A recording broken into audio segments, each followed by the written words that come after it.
Welcome back to Cord Cutting today, where we break down some of the biggest stories happening in the world of cord cutting, including cord cutting is getting more expensive as Disney hikes its price on almost all of its plans for streaming. We'll tell you which ones did not get a price hike and which ones saw the biggest price hike.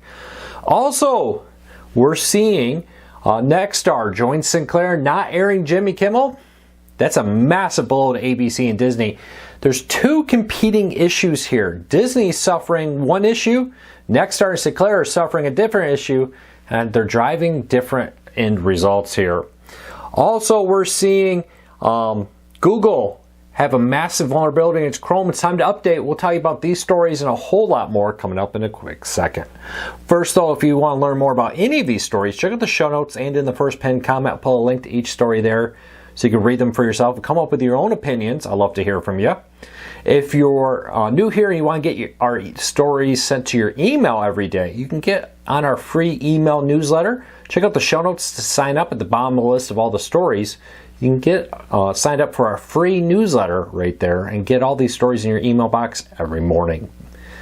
And lastly, if you like what we do here, hit that subscribe button, hit that thumbs up. Doing one or both lets YouTube know you enjoy what we do here. All right, let's dive into it. We're going to kind of go by service on this because there's a lot to cover here. Because Disney yesterday announced a lot of price hikes. Disney Plus is going up from $2 to $3 a month, depending on if you have a ad-free or ad-supported plan with that. But now ad-free starts at $10.99 with that to get it.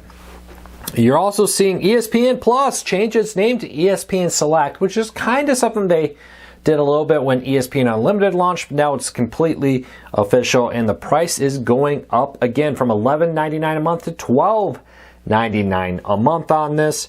Hulu is also seeing its ad plan go up in price on this.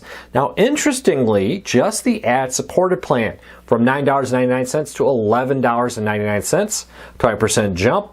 And the yearly plans there go from $99.99 to $119.99.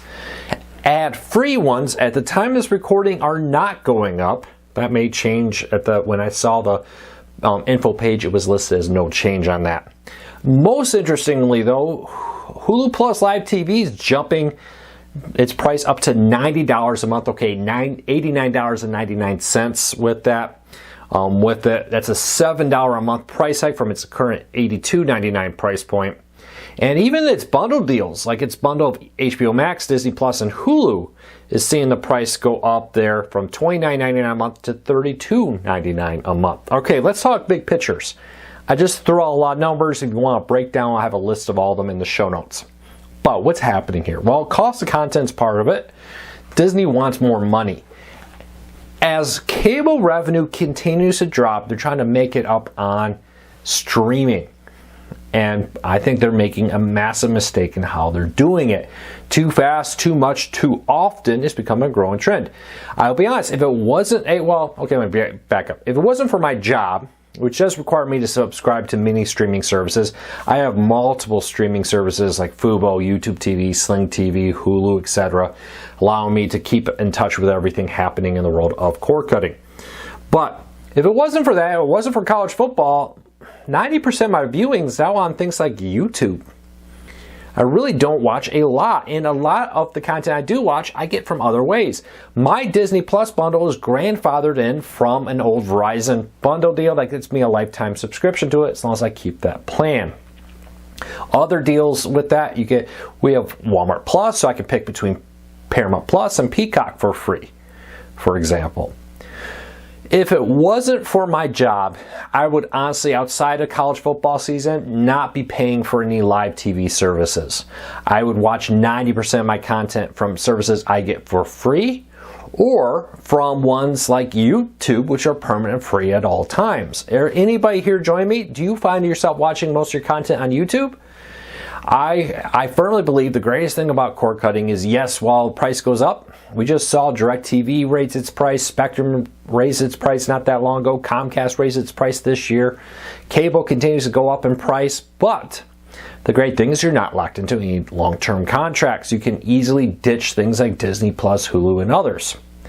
And go to cheaper options. That's why we're seeing massive growth of things like the Roku channel, Pluto TV, Tubi, and more are seeing their viewership skyrocket. There's one last thing here. Remember, Disney's getting rid of Hulu Plus Live TV. They're very late this year, early next year. They're going to break it off into an independent company in a joint venture with Fubo. And Fubo's leadership team is going at it. You have to wonder what Fubo is thinking right now with Hulu going up in price. Making Fubo and Hulu Plus Live some of the most expensive options for live TV at the moment. And yes, Fubo does have RSNs and different things. They do have a cheaper package out there. Though I think some of it's missing some key channels that hold people back from getting it for now.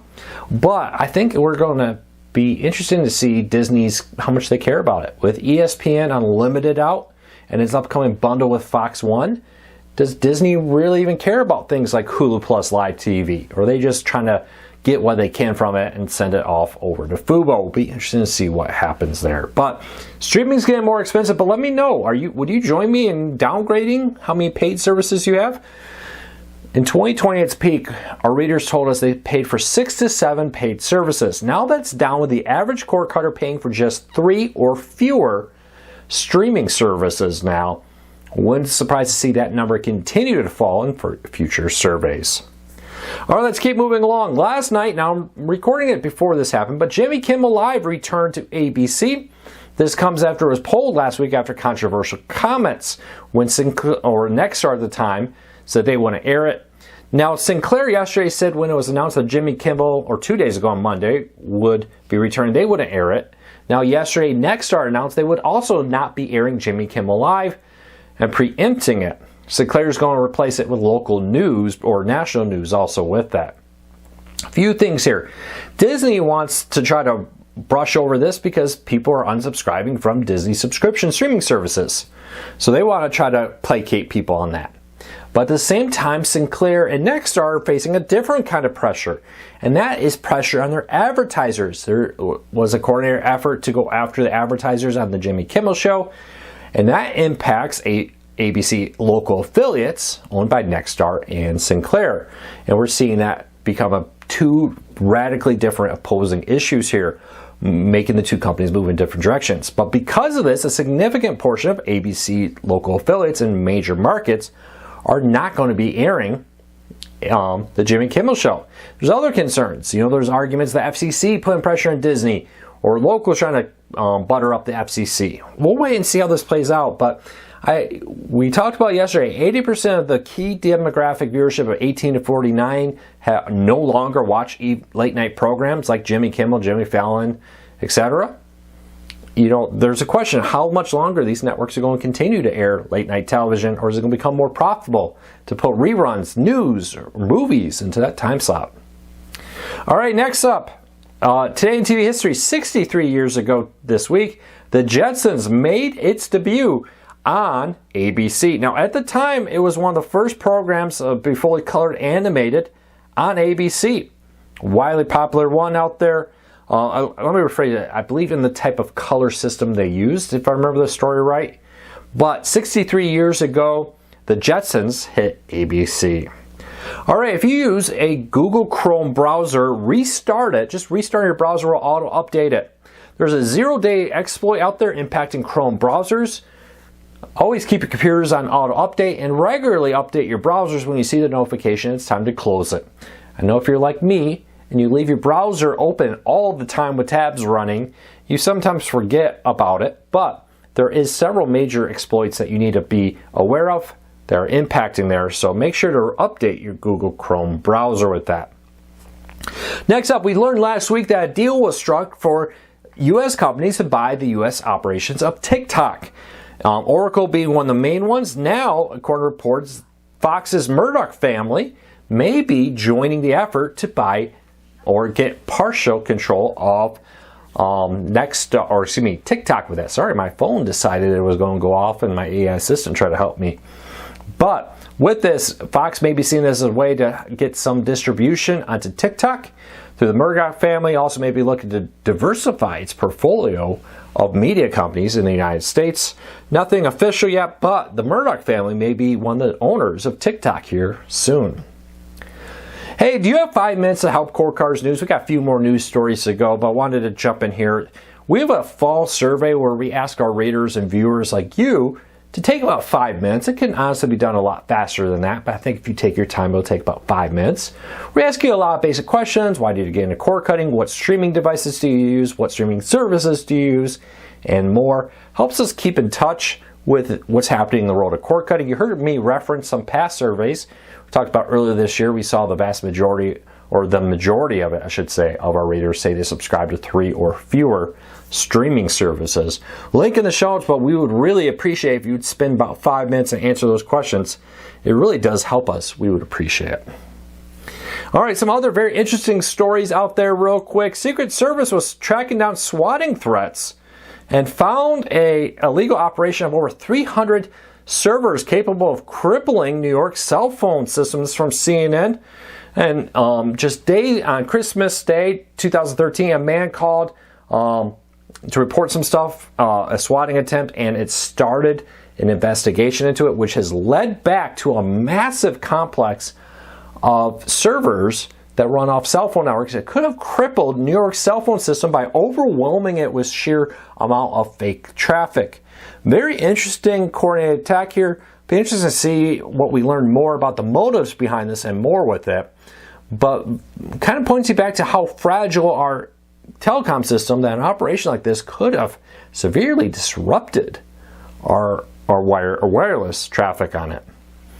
Also with Reddit, some big changes are coming. Now, you know, if you follow me on X, I talk a lot about how social media, we often kind of create bubbles around ourselves. I think Reddit's a great example of that. We block anybody we don't agree with, any ideas that oppose ours. We create a bubble of everybody that turns into an echo chamber of everything we want. Well, Reddit has a problem with what they consider long be super mods, a small number of people controlling a vast amount of the conversation on Reddit by managing many of the most popular subreddits. Now, Reddit's putting a system in place to crack down on what they call a very small percentage of their active mods, forcing them to limit how many subreddits they moderate. I know some people that have been impacted by this.